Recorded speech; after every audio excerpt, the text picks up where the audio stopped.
Vamos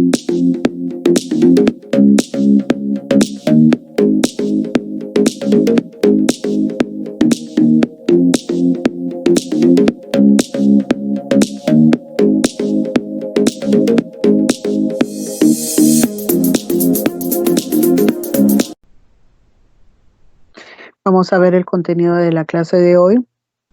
Vamos a ver el concepto de tejido muscular, características del tejido muscular, componentes del tejido muscular, obviamente el componente histológico. Vamos a ver el concepto de tejido nervioso, las características del tejido nervioso y los componentes del tejido nervioso.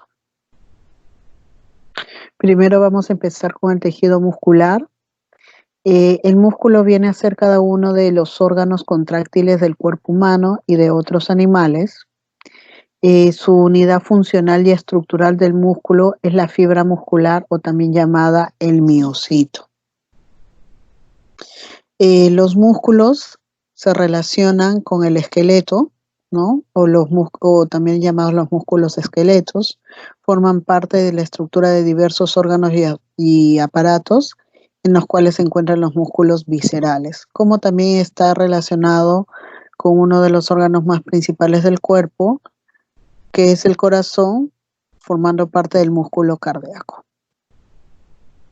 Origen embriológico o embrionario del tejido muscular.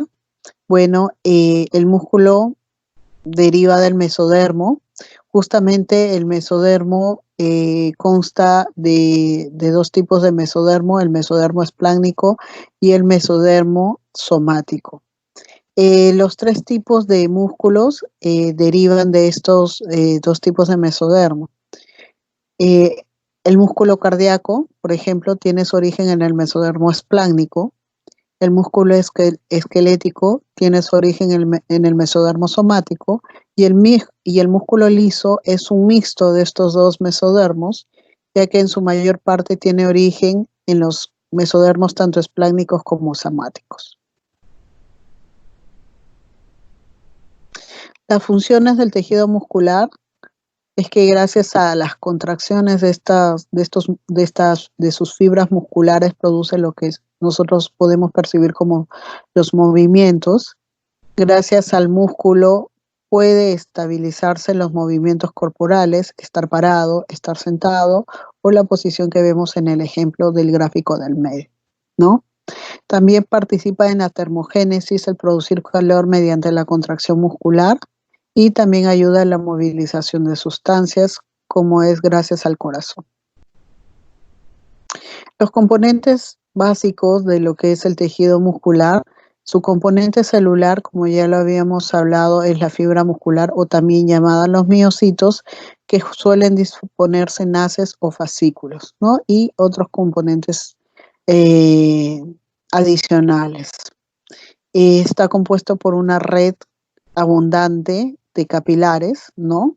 Vasos sanguíneos pequeños, y está formado por tejido conectivo fibroso, ¿no? Que contienen fibras colágenas, fibras elásticas. Justamente estas fibras que componen parte del tejido conectivo fibroso que forma parte del tejido muscular actúan como un sistema de amarre para que las células actúen en conjunto. Se puede decir que el tejido muscular tiene características muy propias del tejido conjuntivo, ya que posee un componente celular como un tejido conjuntivo normal. Todo tejido conjuntivo posee vasos sanguíneos y posee tejido conectivo fibroso, que es el componente principal de la matriz extracelular, y aparte el tejido muscular también contiene sustancia intercelular.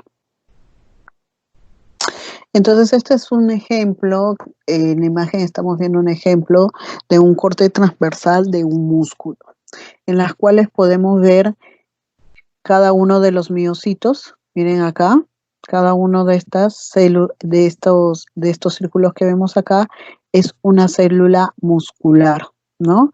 Y entre las células musculares vamos a encontrar capilares o vasos sanguíneos. Y esto viene a ser el miocito, la fibra muscular. Entonces, miren, aquí estamos viendo el componente de lo que es el tejido muscular. Entonces, miren, tenemos lo que es el miocito o las fibras musculares. También vamos a tener el componente celular, que es propio de los capilares sanguíneos. También vamos a tener dentro del contenido del componente del tejido muscular lo que son los fibroblastos, y alrededor de ellos vamos a tener componente de fibras, en este caso en mayor proporción de las fibras colágenas. Entonces, en número de células, el 65% son no miocitos. Acá se encuentran los fibroblastos, las células endoteliales, los macrófagos. El 35% sí son miocitos propiamente puros. En la matriz extracelular vamos a encontrar el 90% de colágeno del tipo 1. Vamos a encontrar fibronectina y elastinas, que son proteínas. Recuerden que también hay fibras elásticas. ¿Ya? En cuestión al volumen del tejido, el 80% son miocitos, y estamos hablando de volumen y no de número. ¿Por qué? Porque los miocitos son células bastante grandes. El 12% lo hacen otras células, porque a pesar que en número son más que los miocitos, estas células son mucho más pequeñas.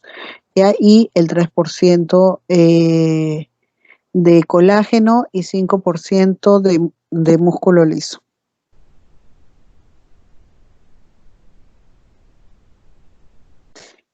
Si hablamos de los tipos de músculos, vamos a encontrar tres tipos de músculos: el músculo estriado, el músculo liso y el músculo cardíaco. ¿Ya? En cuestión al músculo estriado, es el que se encuentra en relación con los huesos, ¿no? Es aquel músculo que está relacionado con el movimiento, forma parte del aparato locomotor y origina el movimiento en otras estructuras, como por ejemplo el ojo. La musculatura, el tipo de movimiento de esta musculatura es totalmente voluntaria, depende del sistema nervioso autónomo. Un ejemplo de este músculo estriado, por ejemplo, pueden ser los fascículos del músculo deltoides que encontramos en el brazo. Eh, si bien sus movimientos son voluntarios en la mayoría, o el 90.5% de los músculos estriados, hay una excepción en algunos músculos en las cuales su movimiento es totalmente involuntario.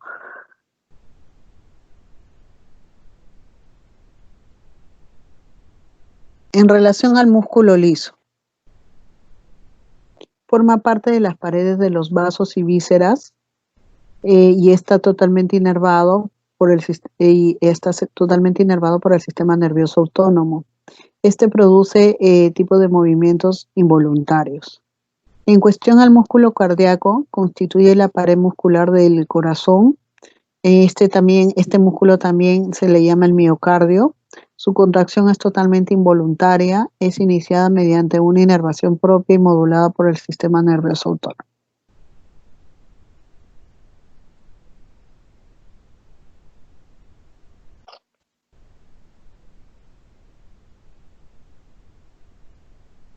Si hablamos propiamente dicha del músculo esquelético estriado, se puede decir que es el más abundante en el hombre. Es parte de la musculatura somática. Dentro de las funciones que cumple es que mueve el cuerpo por la inserción en los huesos, ¿no? Está totalmente controlado por neuronas del córtex cerebral, tiene una contracción del tipo voluntaria y su célula se llama la fibra muscular o miocito. En cuestión a la organización del músculo esquelético estriado, dentro de su componente más microscópicos tenemos el componente de los miofilamentos. Estos en conjunto componen lo que son las miofibrillas. Estas miofibrillas en conjunto forman lo que son las fibras musculares, que ya viene a ser la célula propiamente dicha, la célula muscular. Este conjunto de fibras musculares forma el haz de fibras, y este haz de fibras forman lo que es el paquete muscular.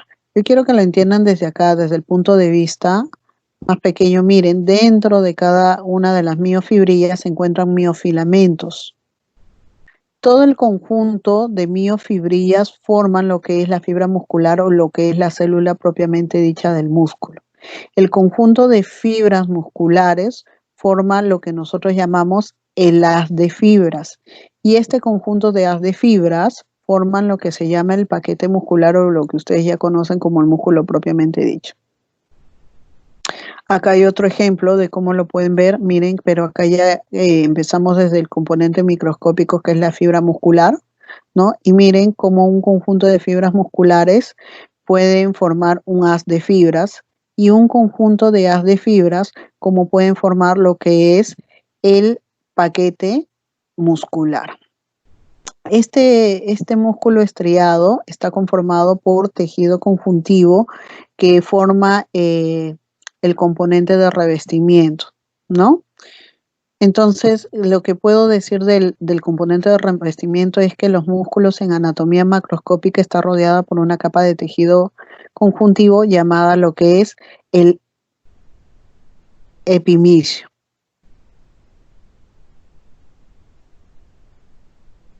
¿No?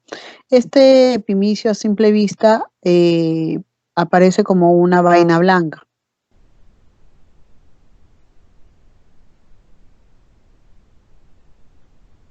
Rodeando el paquete muscular, ¿no? Entonces el epimicio se va a encontrar en toda esta vaina blanca rodeando todo lo que es el paquete muscular. Dentro de él se van a encontrar todo lo que es el haz de fibras musculares.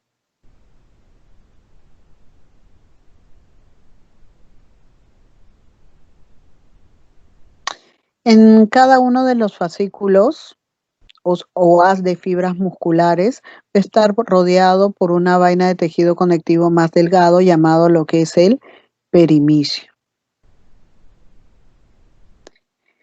Y dentro de cada uno de las fibras musculares, ¿no? Se va a encontrar un tejido conjuntivo llamado el endomisio. Entonces, lo vuelvo a repetir, pero de manera inversa. El endomisio es la pequeña membrana que se encuentra rodeando lo que son las fibras musculares o la célula muscular.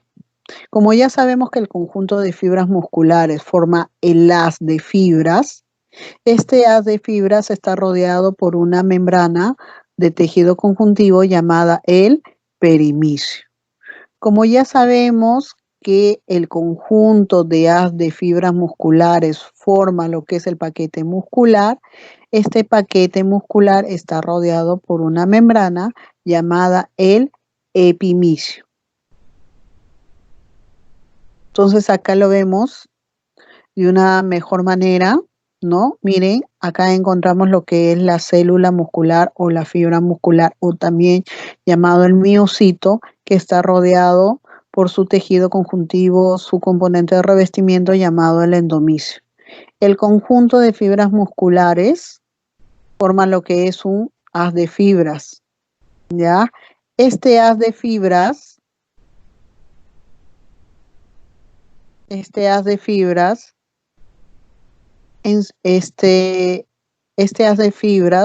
en conjunto forman lo que es, está rodeada cada una por un componente de revestimiento llamada el perimicio. Este conjunto de haz de fibras forman lo que es el paquete muscular y este paquete muscular está rodeada por una membrana llamada el epimicio. Entonces, chicos, acá vemos ya histológicamente lo que es el tejido muscular con todas las capas. Miren, este es un corte transversal de un tejido muscular en las cuales, miren, cada una de estas estructuras es un miocito, ¿ya? Lo que vemos alrededor, lo que ustedes de repente ven como puntitos, y yo lo estoy viendo de otra manera, vienen a ser los núcleos periféricos que forman cada uno de los miocitos.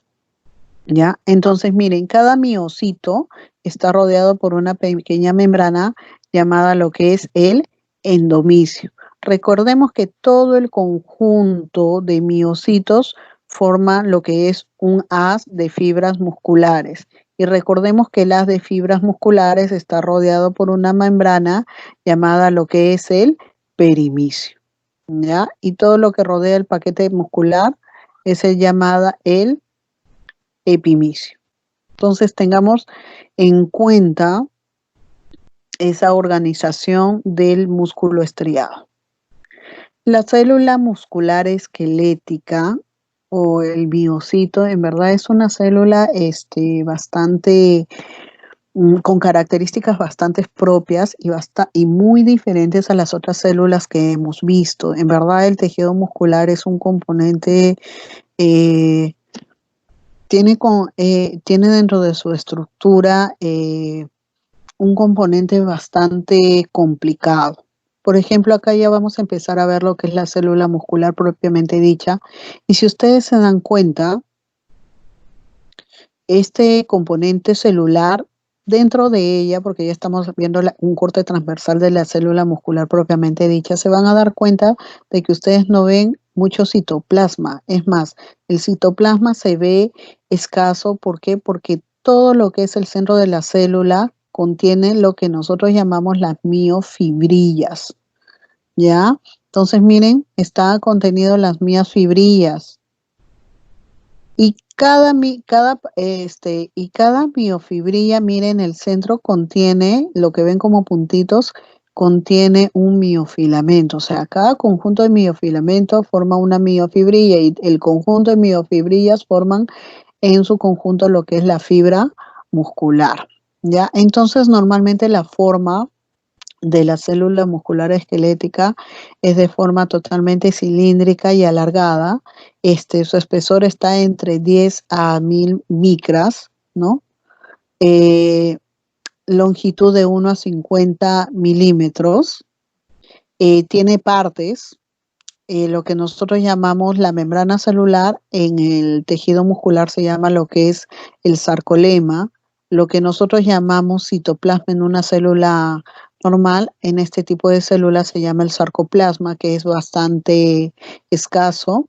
Ya tenemos un retículo endoplasmático bastante especializado, que en este tipo de tejido se llama el retículo sarcoplasmático, y tenemos las llamadas sarcosomas, que vienen a ser las mitocondrias. Esta célula tiene una característica que es polinucleada. ¿Qué quiere decir polinucleada? Que tiene varios números de células.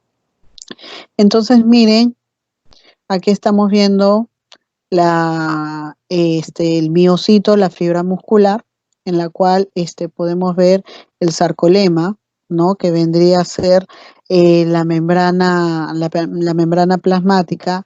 Miren, vemos acá el retículo sarcoplasmático porque estamos hablando de este tipo de tejido. Vemos escaso el citoplasma, que acá se llama sarcoplasma, ¿ya?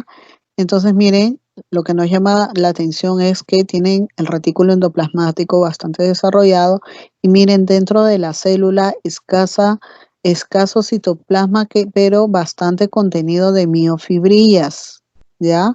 Y también va a haber bastante presencia de lo que es las mitocondrias.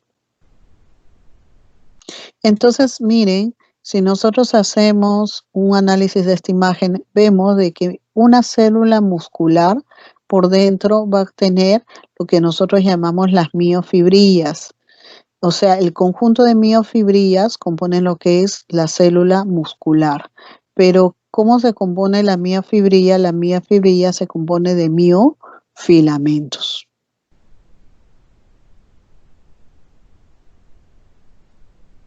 Entonces, acá ya estamos viendo un corte tanto transversal como sagital de lo que es la célula muscular para verla de manera mucho más detenida. Entonces hemos dicho de que este tipo de tejido tiene el retículo endoplasmático ya bastante desarrollado. ¿no? Entonces, lo vuelvo a repetir, acá no se llama el retículo endoplasmático, sino acá se llama el retículo sarcoplasmático y está más relacionado al retículo endoplasmático liso. Este tipo de retículo sarcoplasmático forma lo que les llamados sarcotúbulos que van a rodear a las miofibrillas. Miren, cada uno de estos sarcotúbulos que rodean a mis miofibrillas, ¿no? Se van a unir formando un tubo grande, ¿no? Estos se les llaman el retículo sarcoplasmáticos de contacto, ¿no? Un par de retículos junto con un túbulo delgado, ¿no? O un túbulo T, ¿no? Van a formar la denominada triada. Estos túbulos T lo van a comunicar con el espacio extracelular. Entonces les vuelvo a explicar. Miren, esto es un retículo endoplasmático, este es otro retículo endoplasmático, este es otro retículo endoplasmático y esto es otro retículo endoplasmático. Cada retículo endoplasmático está dividido por un microtúbulo. Estos microtúbulos tienen forma de T, ¿ya? Tienen forma de T. Dos retículos endoplasmáticos unidos con un túbulo T, o también llamados los túbulos transversos, se les denomina la triada del músculo esquelético. Entonces, miren, estamos viendo ya, se supone, lo que es la parte interna del músculo y seguimos viendo miofibrillas.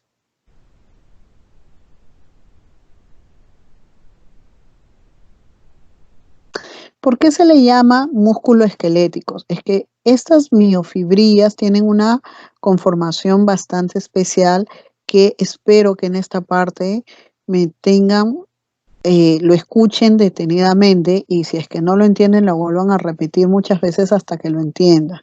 Estas miofibrillas forman lo que es el estriado transversal de que hace clásica a este tejido muscular esquelético. Por eso se le llama el tejido músculo esquelético estriado o el músculo estriado, ¿ya? El estriado transversal entonces se debe a la formación de unas bandas oscuras llamadas las bandas A y las claras llamadas las bandas I. Entonces miren, acá nosotros tenemos las bandas A, que son las bandas oscuras, y tenemos la formación de las bandas I, que viene a ser las bandas claras. ¿Cómo está formada una banda A? Nos dice que la banda A posee una zona transversal menor llamada la banda H. Miren, esta es la zona transversal menor llamada la banda H. La banda H, a su vez, tiene una línea angosta llamada la línea M. Miren acá la línea M. O sea, dentro de la zona H tenemos, se va a llamar la línea M. En la banda I, ¿no? Es atravesada por una línea. Esta línea que atraviesa la banda I se llama la línea Z. El espacio entre dos líneas I, el espacio que se encuentra formado entre dos líneas I, se llama el sarcómero. Y este sarcómero viene en sí a ser la unidad funcional y estructural de la fibra muscular. Lo vuelvo a repetir. La banda A, que es la banda más grande, está formada por una zona transversal menor llamada la banda H, que es esta zona de acá. A la vez, esta banda H tiene una línea media angosta llamada la línea M. Ahora vamos a ver las bandas I. Las bandas I tienen una línea atravesada llamada la línea Z. Una vez que yo ubico la línea Z del lado derecho con la línea Z del lado izquierdo, justamente este espacio que se encuentran entre estas dos líneas se llama lo que es el sarcómero. Y el sarcómero viene a ser la unidad funcional y estructural de la célula muscular esquelética. Entonces, justamente Estas bandas A, que son las oscuras, y estas bandas I, que son las claras, forman el estriado transversal que se puede ver en el tejido muscular. Seguimos viendo por acá. Entonces, miren, acá ya estoy viendo un sarcómero que va entre la línea Z de un lado con la línea Z del otro lado. Y estas líneas Z donde se encuentran en las bandas I. Y entre las líneas Z que vamos a encontrar también las bandas A. Y en la banda A que se va a encontrar la línea H. Y dentro de la línea H que se va a encontrar la línea M. ¿Por qué se los vuelvo a repetir? Porque esto que estamos viendo acá es el dibujo que estamos viendo acá. Miren, las líneas Z entre las bandas C y miren la banda A, ¿no? Que contiene la zona H y la línea M. Si yo me pongo a explicarles detenidamente de qué está conformado este sarcómero, está conformado por miofilamentos de dos tipos de proteínas diferentes.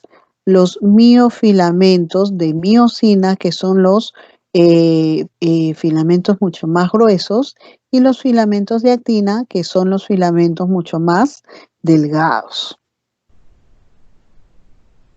Entonces, ¿qué podemos decir de los filamentos de actina? Que los filamentos de actina van a partir desde la línea Z, de acá, y van a llegar hasta antes de la banda H. ¿Qué quiere decir? Que estos no van a estar en la zona H. Espero que me estén entendiendo. Lo vuelvo a repetir. Los miofilamentos de actina parten de la línea Z y llegan hasta antes de la zona H. ¿Qué quiere decir? Que en la zona H no vas a encontrar presencia de los filamentos de actina. Lo mismo parte acá, miofilamentos de actina que parten de la zona Z y llegan hasta antes de la zona H. En cambio, los filamentos de miosina, que son los más gruesos, van a llegar solamente a los límites de la banda A. Miren, hasta acá llegan los límites de la banda A y estos miofilamentos de miosina solamente van a llegar hasta los límites de la banda A. ¿Y por qué es importante esto? Porque lo vuelvo a repetir, el sarcómero viene a ser la unidad funcional y estructural de la fibra muscular. La liberación de calcio desde el retículo sarcoplasmático va a producir puentes de unión entre lo que es la actina y la miosina, produciendo la contracción muscular. ¿Qué quiere decir? Que la contracción muscular, ¿cuándo se produce? Cuando hay un choque entre los miofilamentos de actina con los miofilamentos de miosina. Cuando hay un choque entre estos dos filamentos, nosotros se produce lo que es la contracción muscular y nosotros lo podemos ver como el movimiento a nivel macro. Entonces, miren, las bandas oscuras, porque ya estamos viendo una vista histológica. Acá este es un corte longitudinal del músculo estriado y acá podemos ver las estriaciones clásicas de este tipo de músculo, en donde se pueden apreciar las bandas A, que son las bandas oscuras, y las bandas I, que son las bandas claras. Este es otro ejemplo en donde podemos ver las estriaciones. Entonces las bandas oscuras vienen a ser las bandas A y las bandas claras vienen a ser las bandas I. En relación al músculo cardíaco, las células del músculo cardíaco se diferencian mucho de las células del músculo estriado, porque recuerden que el músculo estriado, sus células son polinucleadas. En el caso del músculo cardíaco, sus células poseen un único núcleo central.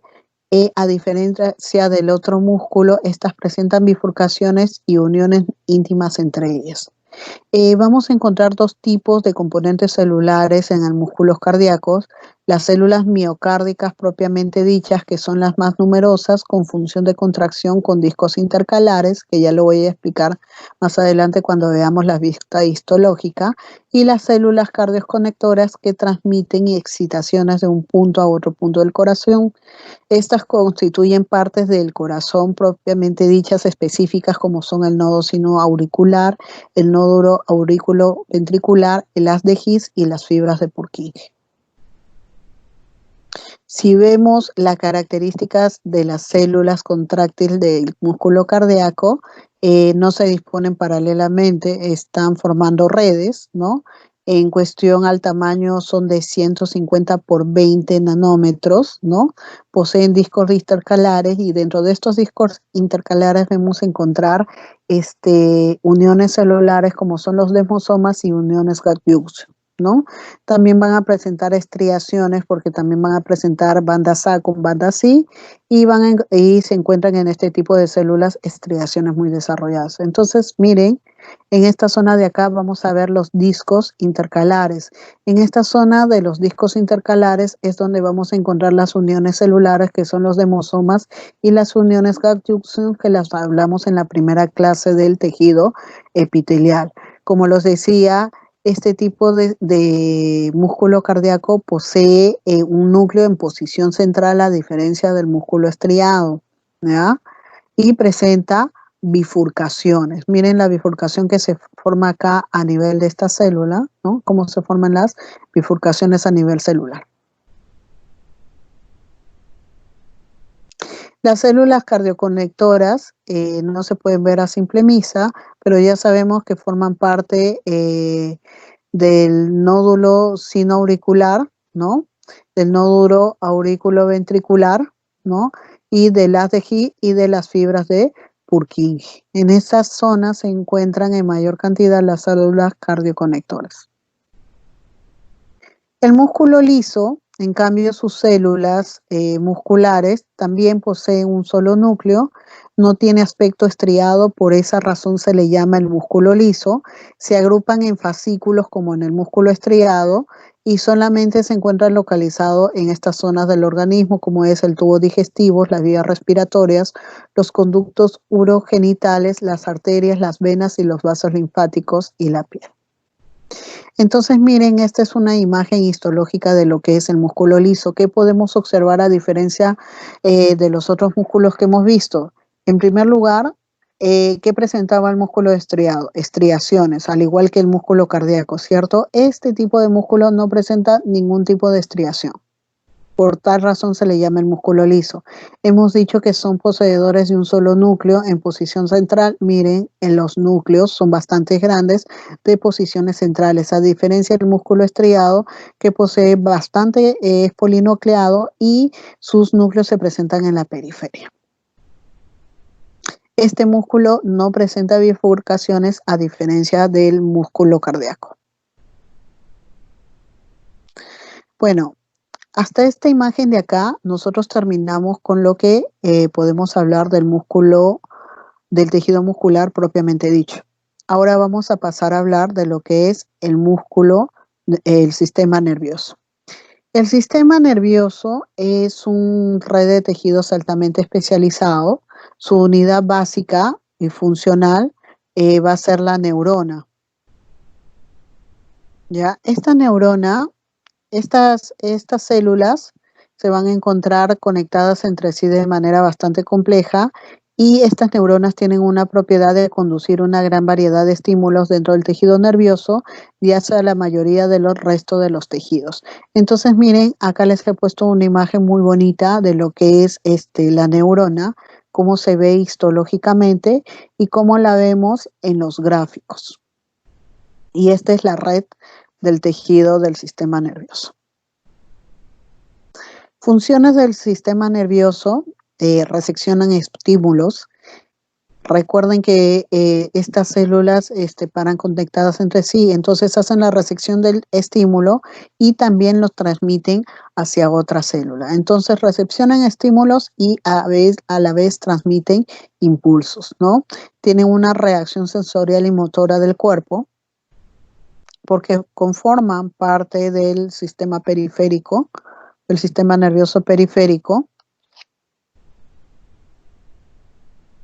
conducen la integración de las actividades de los órganos y sistemas y tienen una función intelectiva, ya que tienen memoria y tienen emociones, porque recuerden que estas células justamente reaccionan a los estímulos del cuerpo. Clasificación del sistema nervioso. Desde el punto de vista anatómico, vamos a tener un sistema nervioso periférico y un sistema nervioso central. El sistema nervioso periférico, ¿de qué va a estar compuesto? De los nervios craneales, de los nervios raquídeos y de los ganglios nerviosos.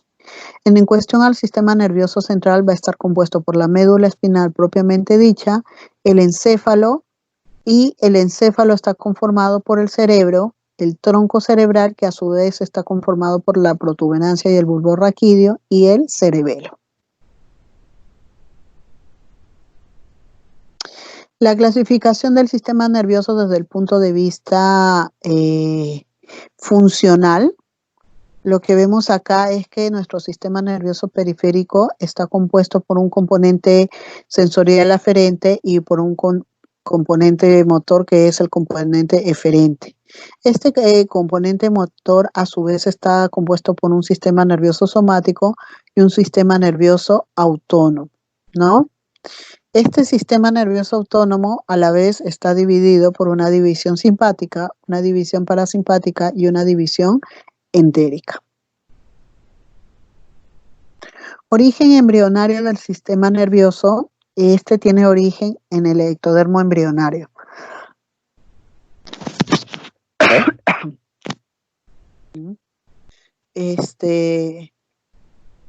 Específicamente origina todas las células de la origina todos los componentes de las células de la cresta neural y origina los componentes del tubo neural. ¿Cuáles son los componentes del sistema nervioso que se originan en las células de la cresta neural? Los componentes sensoriales del sistema nervioso periférico, las neuronas sensoriales de ganglios sensoriales, ganglios autónomos y nervios autónomos postganglionares, células satélites y células cromáfines de médula suprarrenal, células del aracnoides y pía madre y células del Schwann. Tienen más que ver con el desarrollo del sistema nervioso periférico, ¿ya? En cuestión al tubo neural, más tiene relación con el origen del sistema nervioso central, porque acá, gracias a las células del tubo neural, se desarrolla lo que es el encéfalo, la médula espinal, las neuronas que forman parte del sistema nervioso central, las neuronas propiamente dichas, y también los plexos coroideos. Componentes histológicos del sistema nervioso.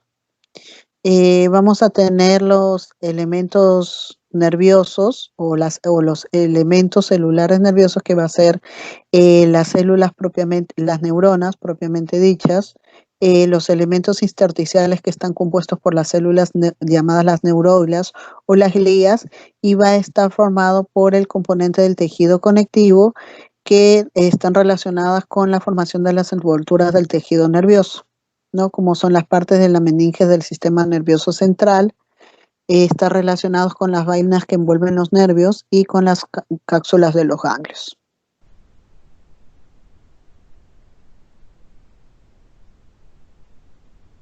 Si hablamos del componente propiamente dicho del sistema nervioso, el sistema nervioso está compuesto por dos principales células.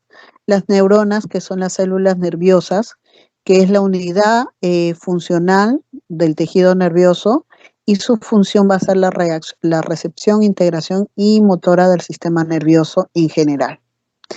En relación a lo que son las células de sostén, o también llamadas las células no conductoras, se encuentran lo que se llaman las neuroglias o las llamadas glías, ¿ya? Estas células están en estrecho contacto con las neuronas y su función son las de apoyo físico y metabólico de las neuronas. En sí, sin estas células, porque ambas células son tan importantes, son bastante importantes, estas células de sostén, estas células llamadas glías cumplen bastantes funciones aparte del apoyo físico y metabólico, porque también cumplen una función de protección de estas neuronas. Tenemos que decir que estas células gliales son tan importantes con las neuronas, porque sin las neuronas, o mejor dicho, sin las glías, las neuronas no viven, porque no tienen su soporte metabólico nutricional, y estas las tienen gracias justamente a estas llamadas glías. En cuestión a tamaño, las neuronas son las de mayor tamaño, y las glías, pues, en comparación a las neuronas, son extremadamente pequeñas. ¿Qué podemos decir de las neuronas?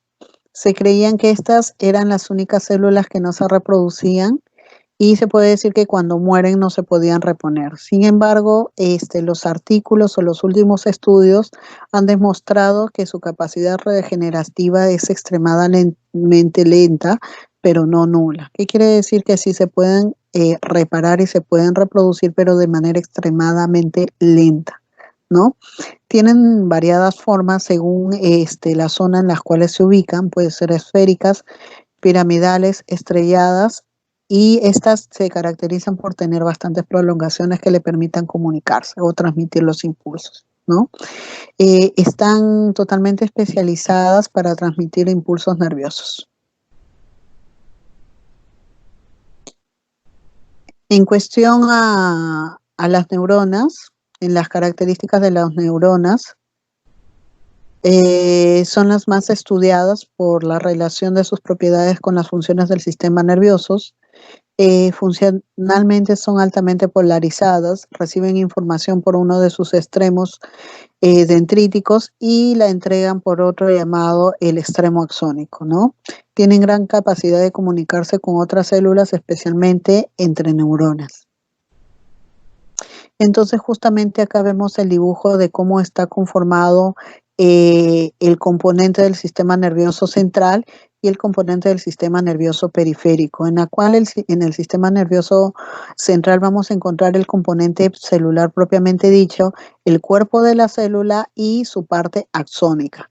En cambio, en el sistema nervioso periférico solamente vamos a encontrar este tipo de células o de neuronas solamente en los ganglios nerviosos, pero de ahí todo el sistema nervioso va a carecer de células y solamente se va a encontrar los cuerpos axónicos, o lo que es el axón de la neurona. Sigamos analizando esta imagen. Entonces vamos a encontrar el componente de las neuronas, como es el núcleo, ¿no? Como es la zona de las dendritas. Acá podemos ver el punto de sinapsis. Vamos a ver los gránulos del Nils, que vienen a ser lo que nosotros llamamos el ergatoplasma o el retículo endoplasmático, ¿no? Vamos a encontrar una zona acá llamada el cono axónico.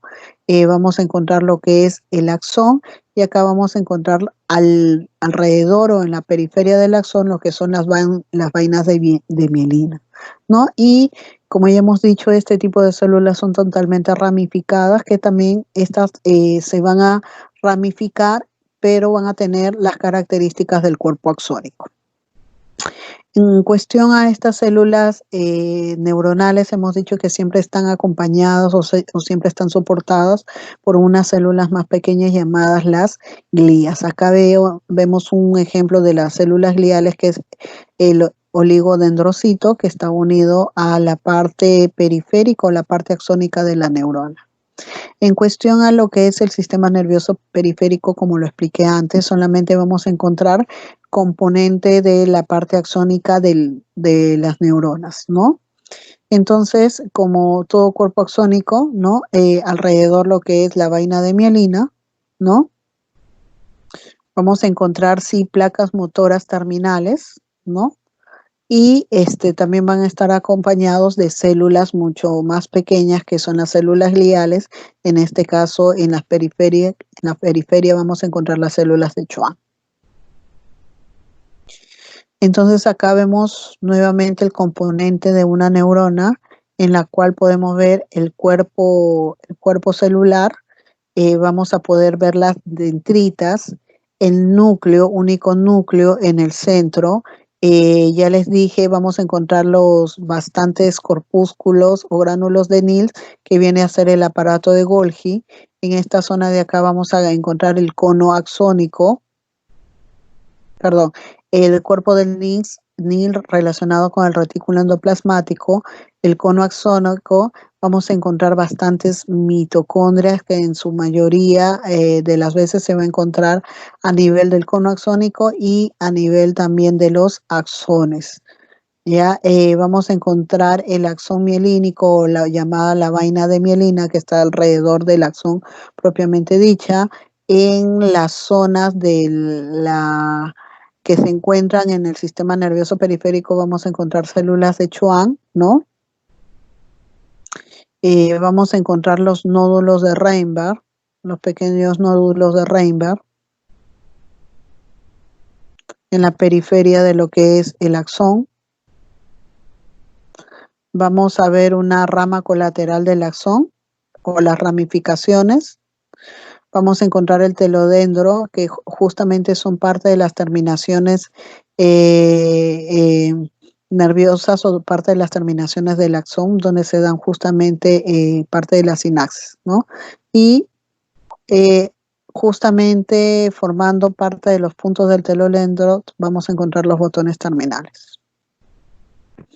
Entonces acá vemos una vista histológica de cómo podemos ver las neuronas, ¿no? ¿Y qué es lo que vamos a ver en las neuronas?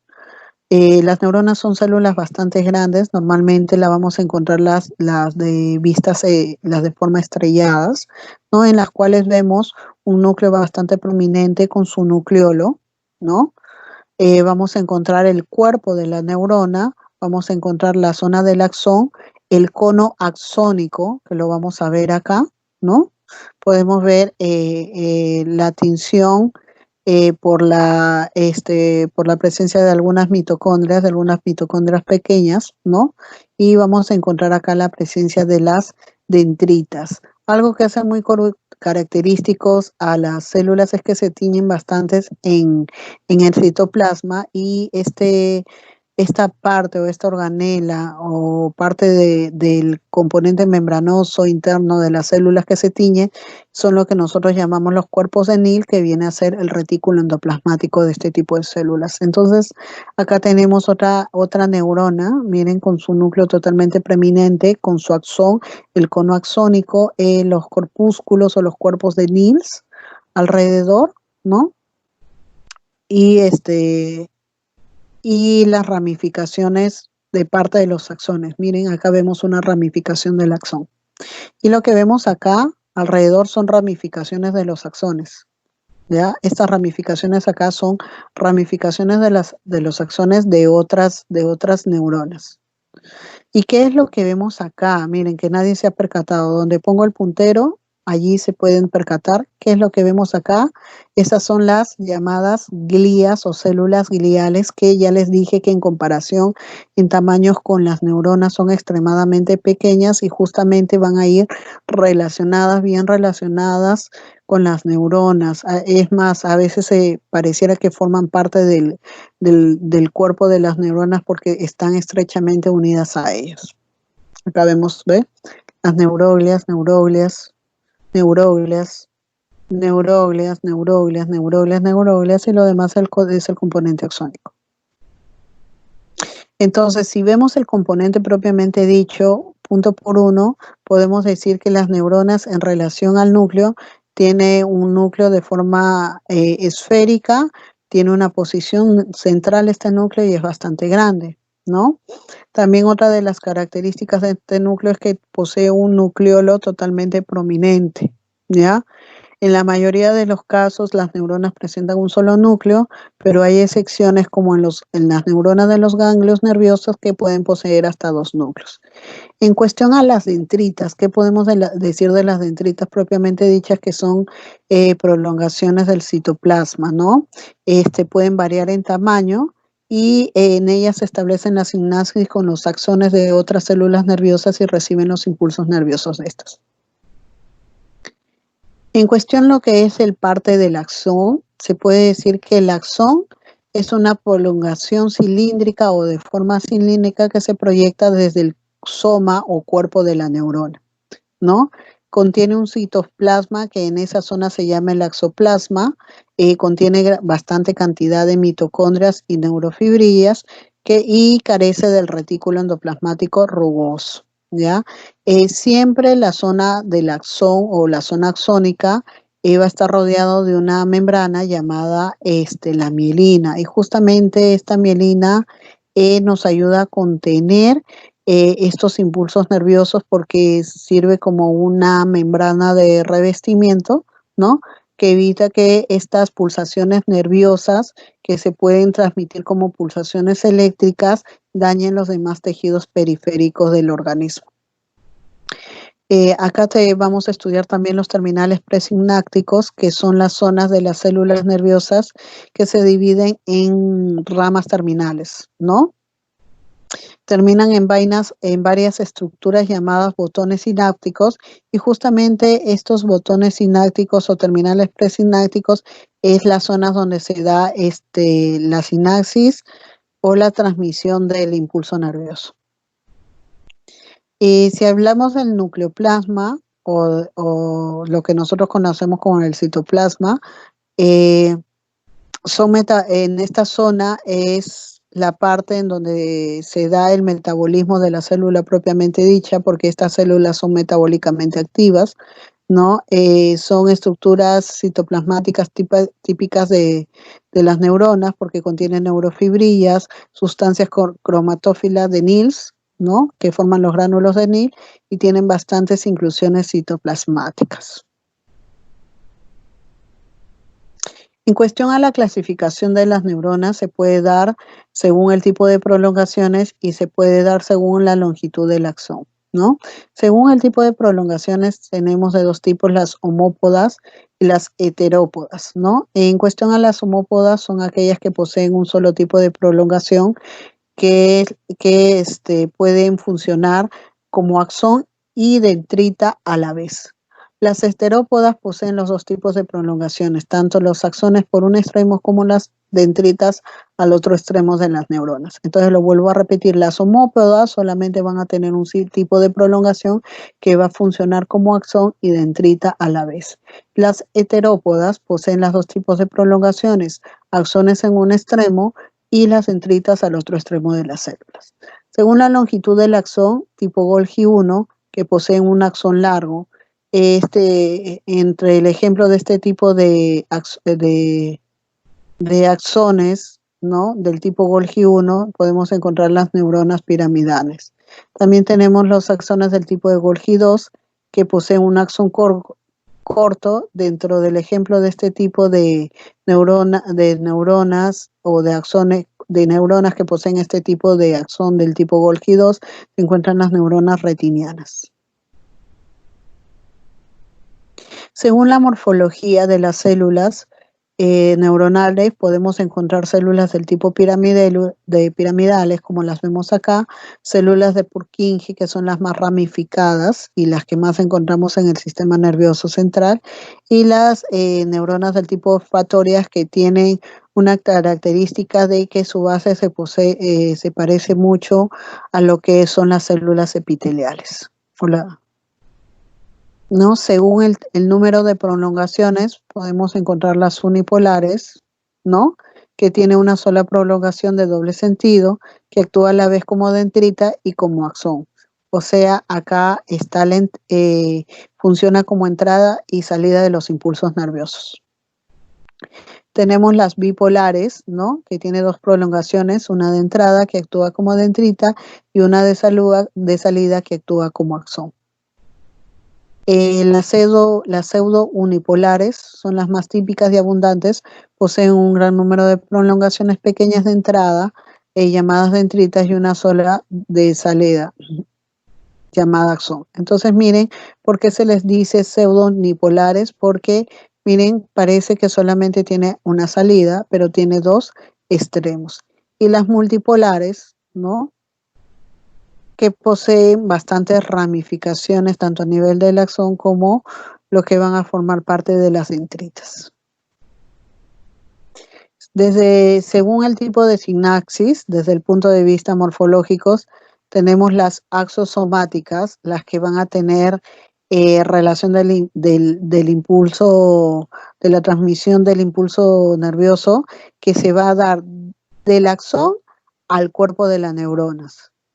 Tenemos las axodendritas, que se va a dar el impulso nervioso en relación al axón propiamente dicho, con las ramificaciones dendríticas de las neuronas, y las llamadas axoaxónicas, en las cuales el impulso nervioso va a tener en relación con el axón de una célula con el axón de otra célula. Entonces, las axosomáticas es del axón al cuerpo de las células, las axodendríticas del axón a las dendritas y las axoaxónicas de axón a axón. Si hablamos propiamente dichas de las células gliales, son llamadas también células auxiliares que protegen y llevan nutrientes a las neuronas. La glía significa pegamento, que viene a ser un tejido que forma la sustancia de sostén de los centros nerviosos. Está compuesto por una finísima red en la que se incluyen células especiales muy ramificadas y intervienen activamente en el procesamiento cerebral de la información. Las células gliales se pueden dividir de dos tipos, la glía central y la glía periférica. Las glías centrales se encuentran en el sistema nervioso central, formando parte del encéfalo y de la médula. Entre ellas podemos encontrar las llamadas astrocitos, oligodendrocitos, la microglia y las células ependimarias, que cada una de ellas cumplen funciones totalmente diferentes.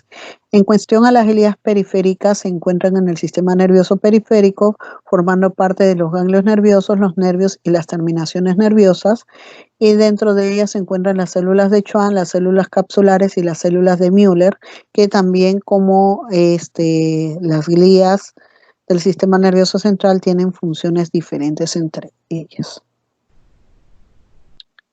Si hablamos de la astroglia, oligodendrocito, microglias y de las células ependimarias, estas son neuroglias más del sistema nervioso central. Yo quiero que nos centremos acá en lo que es sus funciones. Miren, las astroglias tienen función de sostén y nutrición de las neuronas. La oligodendroglia sintetiza la mielina a nivel del sistema nervioso central. Miren, escuchen sus funciones. La microglia más bien tiene una función fagocitaria, es el macrófago del sistema nervioso central, que quiere decir que tiene una función inmunológica o de defensa, ¿ya? Las células ependimarias lo que hace es facilitar el desplazamiento del líquido cefalorraquídeo a través del conducto ependimario.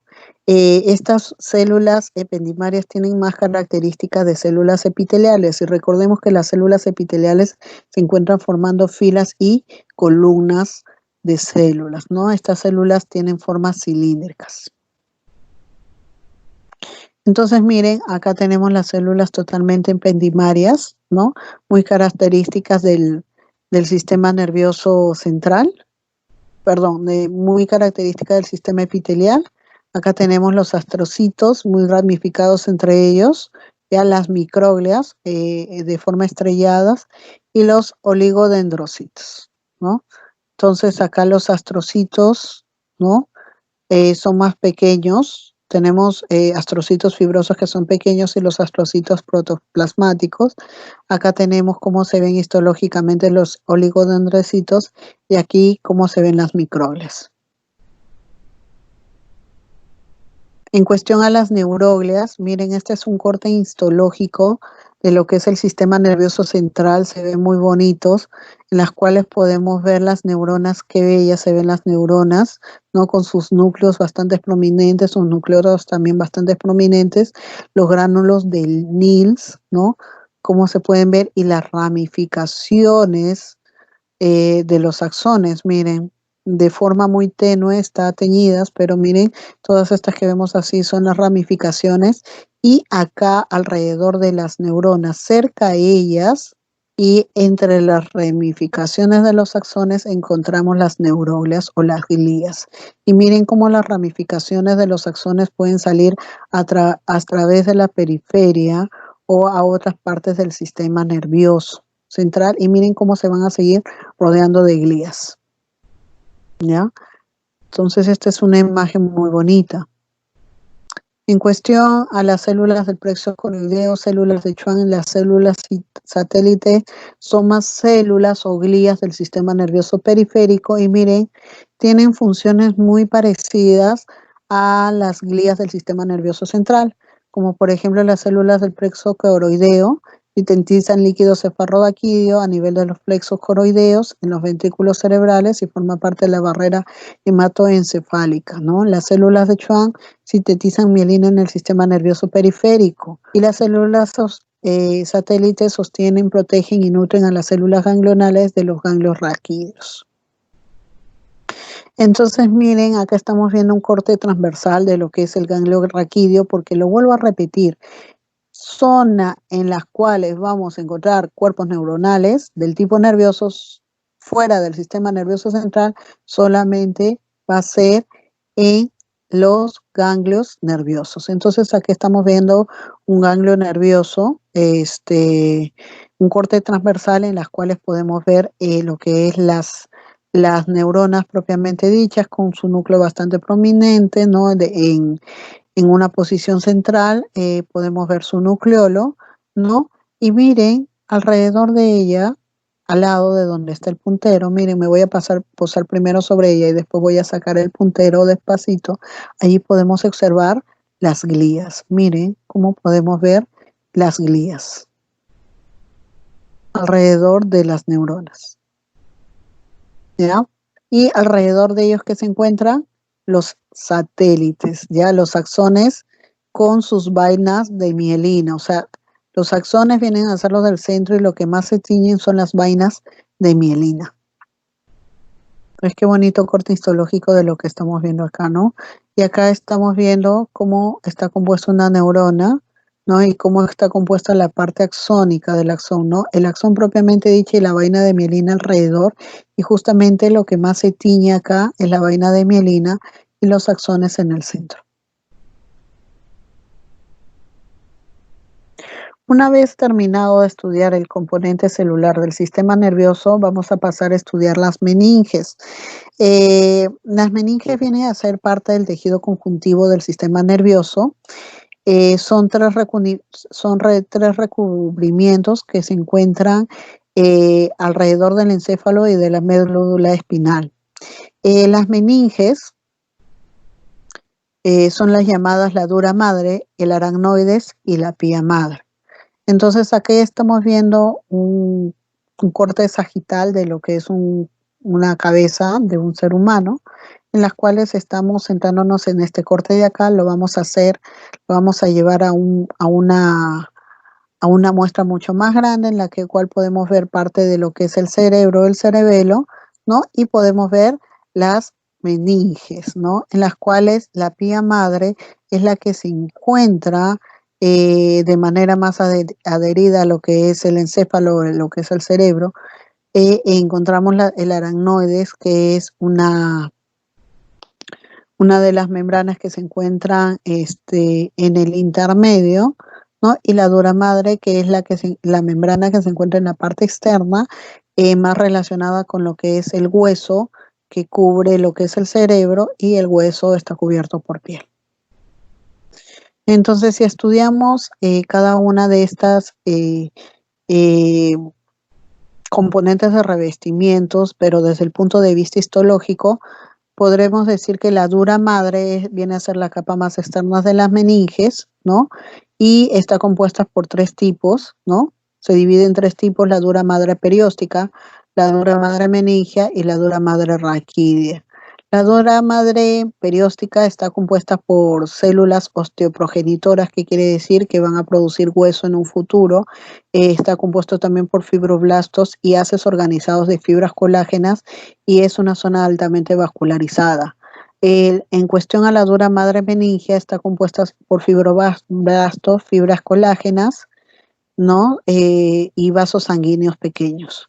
En cuestión a la dura madre raquídea, eh, no se adhiere a las paredes del conducto vertebral, más bien forma un tubo continuo desde el agujero occipital hasta el segundo segmento del sacro y las perforaciones de los nervios raquídeos.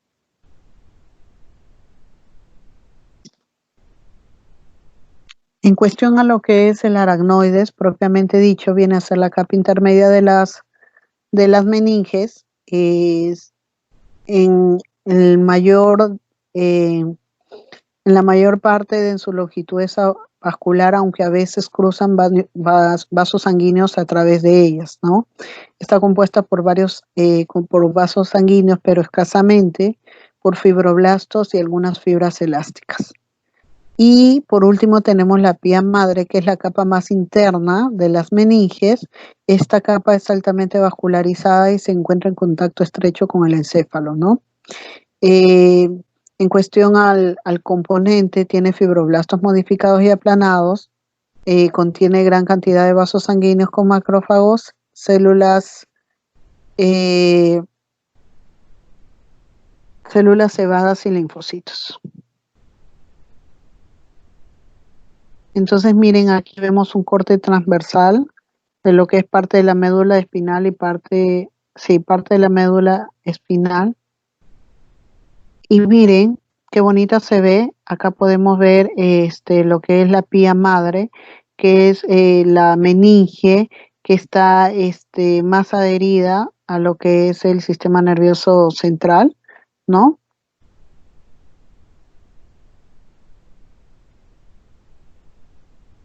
Entonces, miren, acá lo que estaría cubriendo directamente a esta parte del sistema nervioso central vendría a ser la pía madre. Esta meninge que se encuentra en el centro, en la cual encontramos algunos vasos sanguíneos, ¿no? En poca cantidad, vendría a ser lo que es el aracnoides. Y esta que está compuesta, que es más gruesa, está compuesta por bastante cantidad de fibras colágenas, ¿no? Poca cantidad de vasos sanguíneos vendría a ser la dura madre. Entonces, miren, la pía madre, cómo la encontramos, ¿no? Directamente, estrechamente con el componente del sistema nervioso central. Y acá vemos el aracnoides, y acá en el aracnoide podemos apreciar fibras colágenas y podemos encontrar vasos sanguíneos.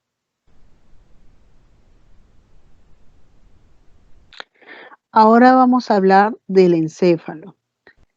El encéfalo propiamente dicho está constituido por lo que es la sustancia gris que está conformada por los cuerpos de las neuronas, las dendritas y porciones no mielinizadas de axones y tienen una disposición central en la médula espinal y periférica a nivel de la corteza cerebral. Entonces lo vuelvo a repetir, a nivel de la médula espinal, ¿no? Tiene una posición central y a nivel de lo que es la corteza central tiene una posición totalmente periférica. Entonces lo vemos acá, ¿no? Entonces a nivel de la corteza cerebral tiene una posición totalmente periférica. Ahora, si hablamos de la sustancia blanca que conforma el encéfalo, está constituida por fibras nerviosas mielínicas, células neuronales y su color blanco se debe a la abundante cantidad de lo que es mielina, ¿no? Y acá se invierten las posiciones porque en la médula espinal tiene una posición periférica y lo que es el encéfalo tiene una posición totalmente central. Entonces, para explicarlo, lo que ustedes están viendo en los gráficos. En los gráficos están viendo lo que es el encéfalo, ¿ya? Y lo que ustedes pueden ver es que en lo que es la parte periférica se encuentra lo que ustedes llaman la sustancia gris. Y en la parte central van a encontrar lo que ustedes llaman la sustancia blanca. Recordemos que el cerebelo está formado por el cerebro, el cerebelo y el tronco encefálico, como lo vemos acá. Si hablamos de la médula espinal, sabemos que es una prolongación del encéfalo, como si fuese un cordón que se extiende por el interior de lo que es la columna vertebral. Estos son los huesos que forman parte de la columna vertebral, ¿no? Y en el centro de esta columna formada por huesos se encuentra lo que es la médula espinal. Como dijimos, Acá se invierte la posición de lo que es la sustancia blanca y la sustancia gris, porque acá la sustancia gris se va a encontrar en el centro y la sustancia blanca se va a encontrar alrededor eh, de de la parte de la médula, ¿no? Entonces, miren, también podemos encontrar que esta materia gris se encuentra formando haces en formas de mariposa en todo el recorrido de la médula espinal y justamente esta conformación o esta forma que forma lo que es la sustancia gris va a cambiar de acuerdo a la zona de la columna vertebral.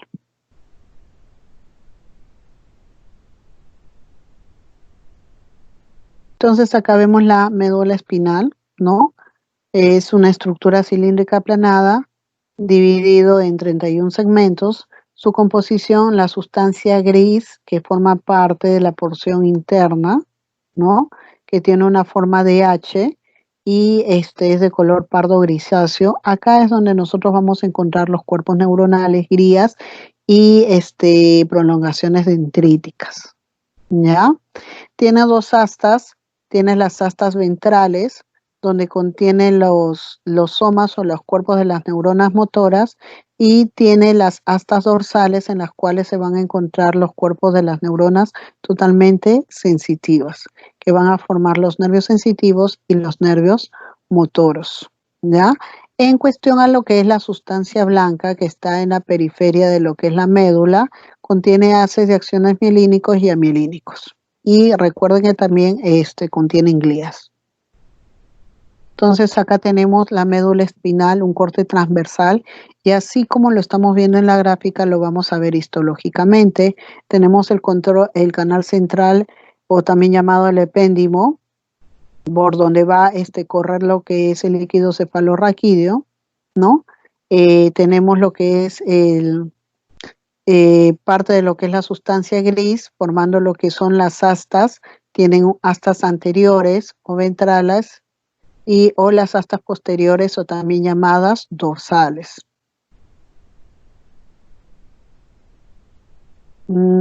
También encontramos acá lo que es la sustancia blanca.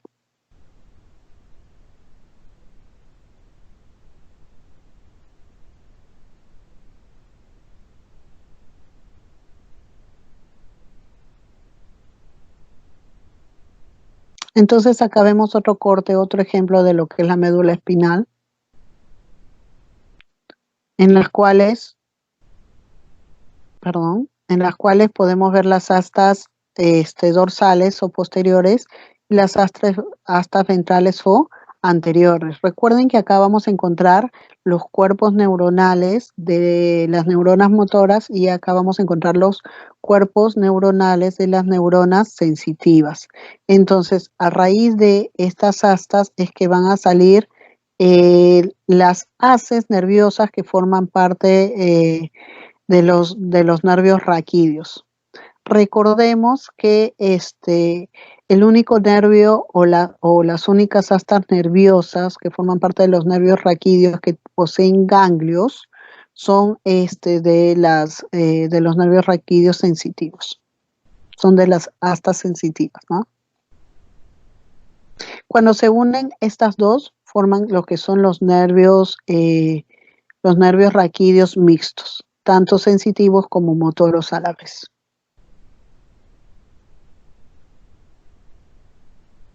Acá ya podemos ver el sistema nervioso periférico propiamente dichos, en las cuales se considera que está formado por los nervios craneales, espinales, en los cuales pueden ser motoros, sensitivos o mixtos, que van a emerger del sistema nervioso central y que van a recorrer todo el cuerpo. Recuerden que la mayoría de ellos, o casi todos de ellos, tienen su origen en la médula espinal, ¿no? ¿Qué podemos decir de ellos? Que carecen de cuerpos neuronales, ¿no? Solamente contienen axones de estas vías neuronales con distintas funciones, y solamente los nervios sensitivos poseen ganglios periféricos que se encuentran en el trayecto, ¿no? Y que realmente son estas zonas únicas las que contienen los cuerpos neuronales. fuera del sistema nervioso central. Entonces vamos a encontrar, miren lo que vemos acá, el plexo cervical, el plexo braquial, ¿no? Los nervios intercostales, el plexo lumbar y el plexo sacro-coxígeo. Si hablamos de los nervios craneales, por su función podemos decir que existen los sensitivos o aferentes, son aquellos que conducen los impulsos que informan de las distintas sensaciones. Tenemos los llamados motores o eferentes que conducen los impulsos para las funciones motrices, esto quiere decir para los movimientos, y los mixtos que contienen tanto fibras sensitivas como fibras motoras, como ya lo habíamos visto antes. Si hablamos de los pares de los nervios craneales propiamente dicho, vamos a encontrar el par 1, que es el llamado nervio olfatorio con función únicamente sensitiva, el par 2 o nervio óptico con función únicamente sensitiva y fotorreceptora, el par número 3, el llamado nervio motor ocular común con función motora para varios músculos del ojo, el par 4, que es el nervio patético con función motora para el músculo oblicuo mayor del ojo, el par 5, que es nuestro nervio llamado el nervio del odontólogo, llamado el nervio trigémino, con función mixta, tanto sensitiva facial y motora para los músculos de la masticación. Tenemos el par 6, que es el nervio motor ocular externo con función motora para el músculo recto del ojo.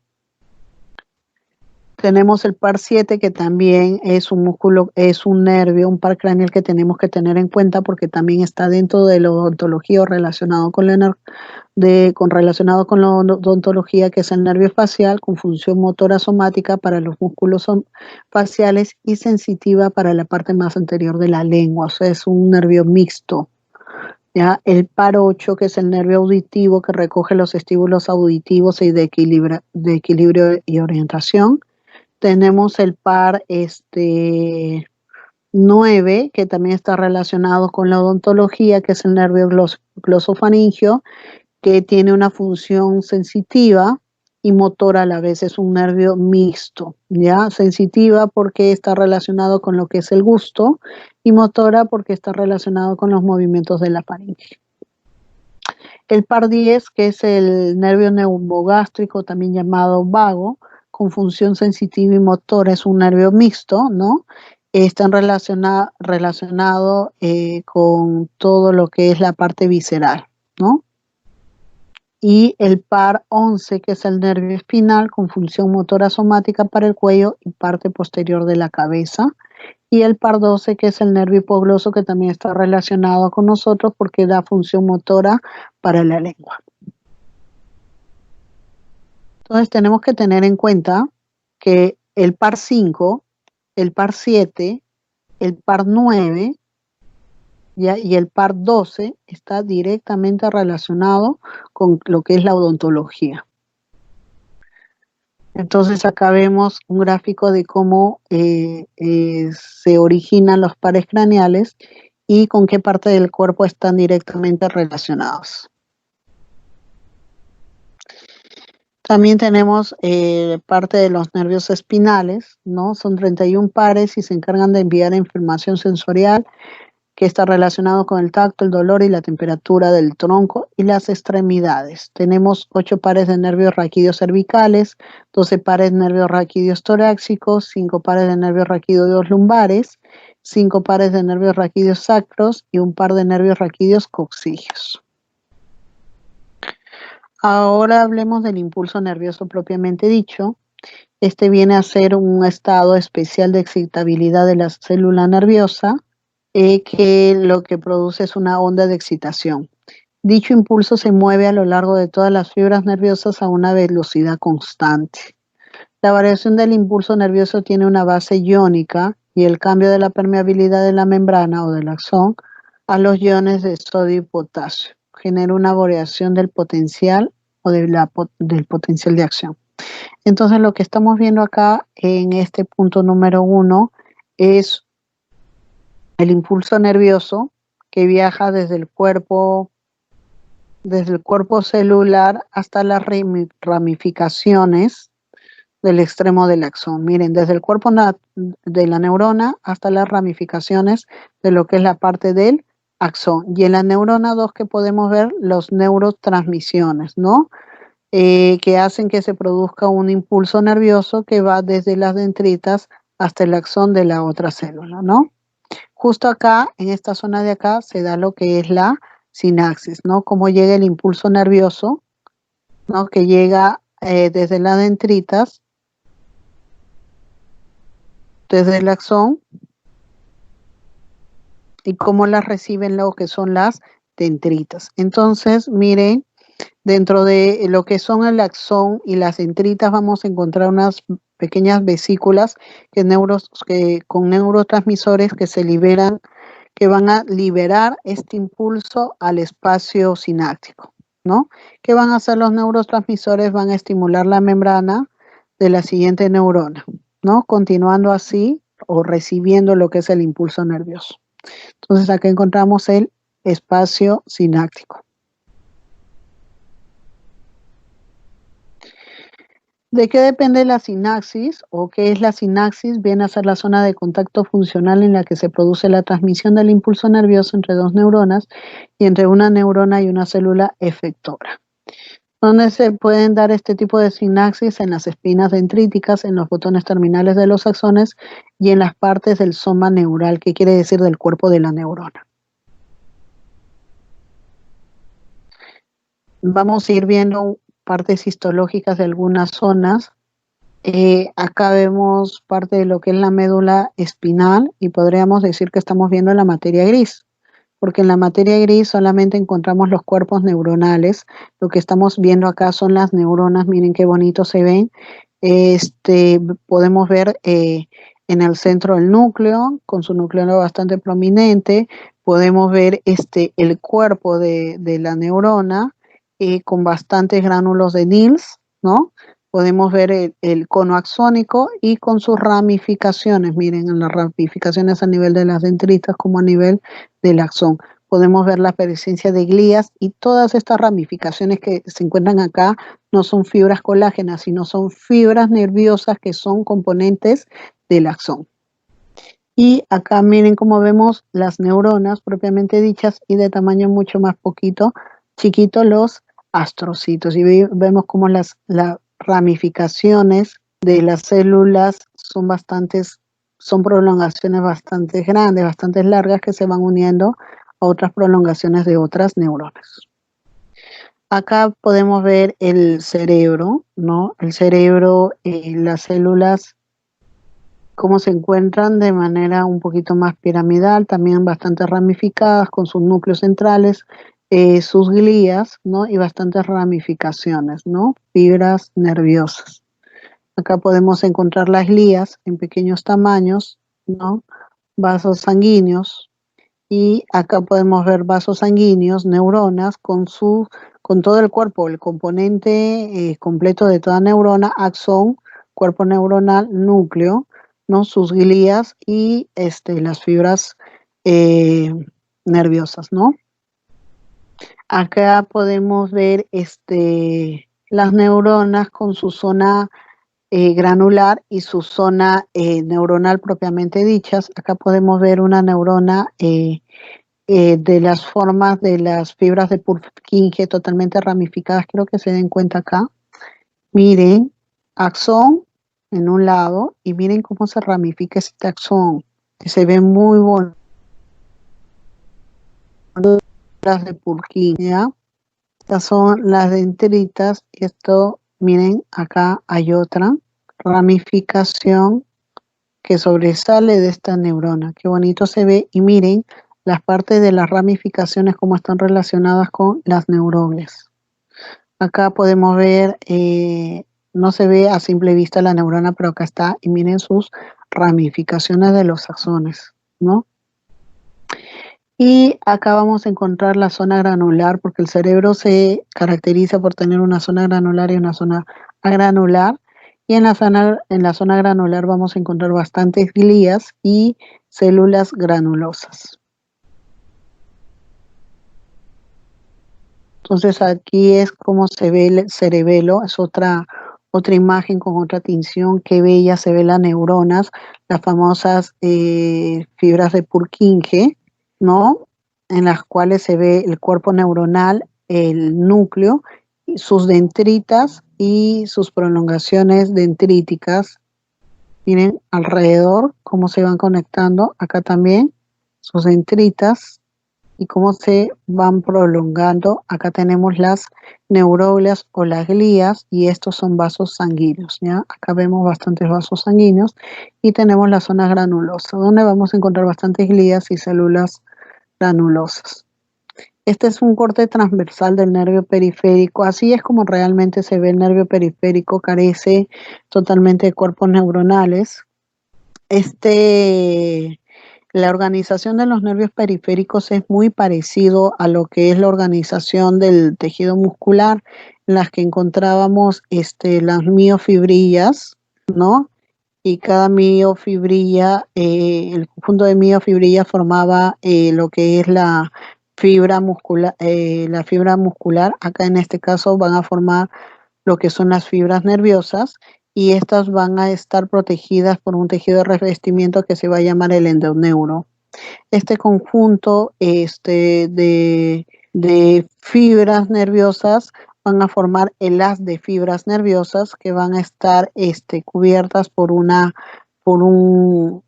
membrana de revestimiento llamada el perineuro, y este conjunto de haz de fibras van a formar lo que es el nervio periférico propiamente dicho, que va a estar rodeado por el epineuro.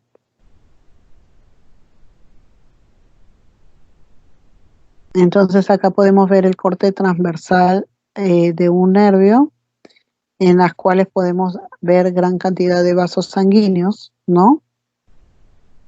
Y podemos encontrar lo que son las fibras nerviosas, ¿no? Formando el haz de fibras, ¿no? Para que el conjunto de haz de fibras formen lo que es el nervio periférico propiamente dicho.